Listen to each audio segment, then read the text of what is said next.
the end of our last video, the one on the photoelectric effect, we asked the question, can a photon, a particle of light that has no mass, carry momentum? Well, the short answer to that question is yes. The phenomenon that first proved this is called the Compton Effect. Not this Compton, this Compton. In 1923, Arthur Holly Compton shined X-rays through a block of graphite. And when he did that, he found that the X-rays would deflect. They would bounce off of something, in this case electrons. And what he found was that when they deflected, they changed wavelength, which means they changed frequency.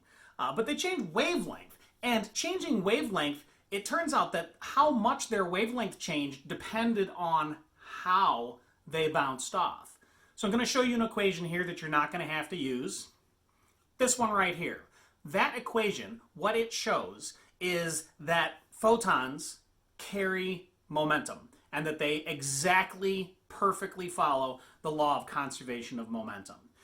This equation, you have the change in wavelength equals some constants. You've got Planck's constant, the mass of the electron, the speed of light, times 1 minus cosine theta. That theta is just the angle. So the angle, if it passes straight through, the angle doesn't change.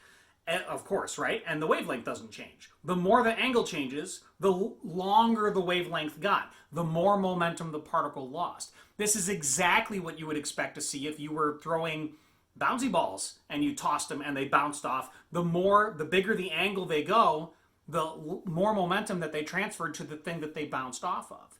It worked perfectly. And that led to a new equation. Obviously, we can't use P equals mv. So the new equation is this. Okay, so the momentum equals Planck's constant divided by wavelength. That's it.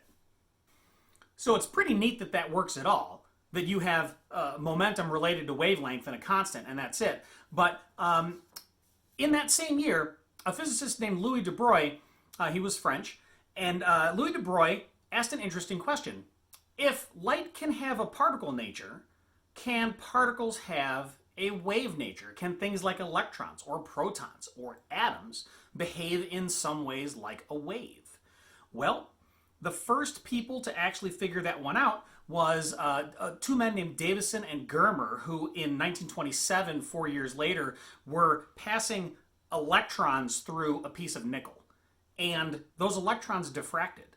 And we all know that how do you prove something is a wave? If it diffracts, if it interferes. And so electrons can diffract, they can interfere with each other as well. And that means that electrons have wave-like properties. We have since, in the years since, we have done it with protons, we've done it with small nuclei, we've done it with some somewhat larger nuclei. It turns out that all particles have wave-like characteristics, and all waves have particle-like characteristics. And that is, it's pretty interesting, it's pretty strange. And they all have this E equals HF and P equals H over lambda relationship.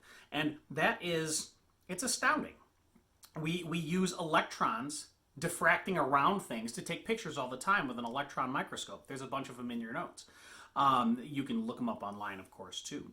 And so that is a completely different way to look at the world. You're made of protons and neutrons and electrons, so do you have a wavelength?